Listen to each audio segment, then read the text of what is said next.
got the first look at the Samsung Galaxy S26 Edge on top of specs and even a benchmark, and it's probably not what you're expecting to see.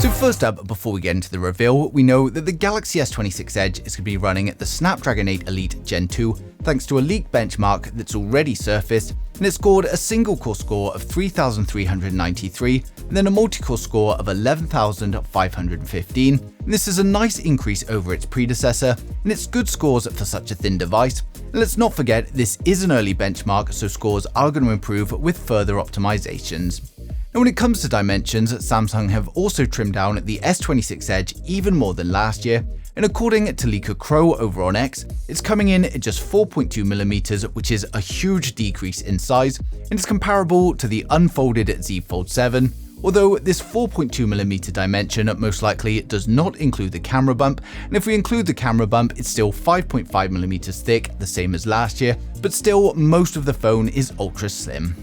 Now, despite the S26 Edge being much thinner than last year, it's also coming with a larger battery capacity as well. And it's already been confirmed in certification that it features a rated capacity of 4,078 mAh, and this means the normal capacity is probably going to be somewhere around 4,200, and again, it's a big step up from its predecessor's 3,900 mAh, and surprising given it's also a much slimmer device overall. It's also a slightly different form factor from last year, with it being a tiny bit taller and wider than its predecessor, giving us an improved form factor, although it still remains a 6.7-inch display. It is, however, an improved display to last year. Not only is the peak brightness going to be jumping up to 3000 nits, but we also get improvements to the anti-reflective coating, which was already very good last year. There's also going to be enhanced privacy that's going to use new technology to adjust this based on different apps, and it's going to be called Flex Magic Pixel. And basically, it's going to use AI to control individual OLED pixels, and it's going to restrict viewing angles when viewing private apps like banking, etc. But it's not going to affect your other apps like media that you do want better viewing angles for. And then finally, we get trimmed down bezels, making this a beautiful full screen display. Now, the biggest change this year is that there's no Plus model in the series, and the S26 Edge is going to be launching alongside the rest of the lineup and replacing the Plus model. So it's not going to be coming later on like we had with the S25 Edge, and all three are going to be launching in January 2026.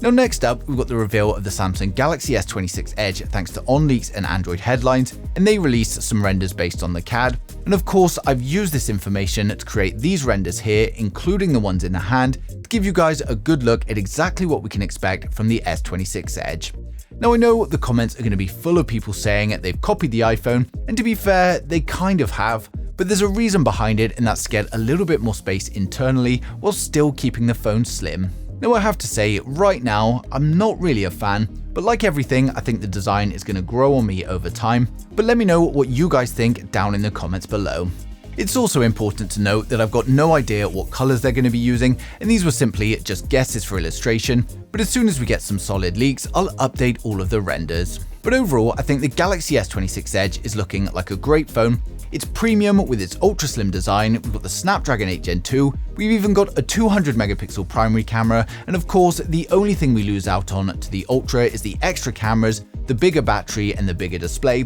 But personally, I think this is going to be well placed, and it's going to be a great choice for those of you that want a premium phone, but you don't want the huge size of the Ultra. Now, of course, launch is still a little way to go yet, and lots more leaks are going to be coming in as we approach it, and of course, I'm going to be sharing them as soon as they do come in, so make sure you subscribe so you don't miss a thing in the future.